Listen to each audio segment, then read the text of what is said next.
চলে এসেছি আরও একটা নতুন ভিডিও নিয়ে।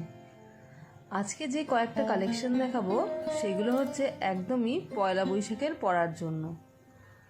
ছোটবেলা মনে পড়ে আমি আমার ঠাকুমার হাত ধরে পয়লা বৈশাখে বিভিন্ন দোকানে হালখাতা করতে যেতাম। আর হালখাতা করতে যাওয়ার একটা অন্যতম ইন্টারেস্টিং জিনিস ছিল, সেটা হচ্ছে তখনকার দোকানে রসনা খাওয়ানো। এখন রসনা বাচ্চাদের অতটা প্রিয়ও নয় বা অতটা অ্যাট্রাকটিভ জিনিসও নয়, কিন্তু আমাদের কাছে ওটা কিন্তু প্রচণ্ড লোভনীয় ছিল আমাদের সময়কার বাচ্চাদের। তখন যে যেতাম ঠাকুমার হাতে ধরে এবং অপেক্ষা করতাম যে কখন আমার হাতে এক গ্লাস রসনা দেবে, আর ওটাকে আস্তে আস্তে খেতে খেতে রাস্তা দিয়ে ঠাকুমার হাত ধরে বাড়ি ফিরব। আর বাড়ি ফিরে এসে মিষ্টির প্যাকেট থেকে রং বেরঙের যে মিষ্টিগুলো থাকবে তার মধ্যে একটা আমার ভাগে থাকবে, সেটা আমি পছন্দ করে নেব।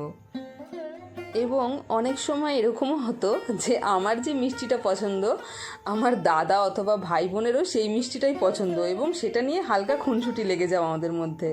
সে এক দিন ছিল, এখন এসব সত্যিই অতীত হয়ে গেছে। তো এই সব কথার মাঝখানে আমি আমার কালেকশনগুলো আপনাদেরকে দেখালাম। অবশ্যই আপনারা জানাবেন যে আপনারা আপনাদের পয়লা বৈশাখ কীভাবে ছোটোবেলা কাটাতেন, আর আমার হাতের কাজগুলো কেমন হয়েছে এটা জানাতে একদমই ভুলবেন না। আবার আপনাদের সঙ্গে দেখা হবে একটা অন্য কোনো ভিডিওর সঙ্গে।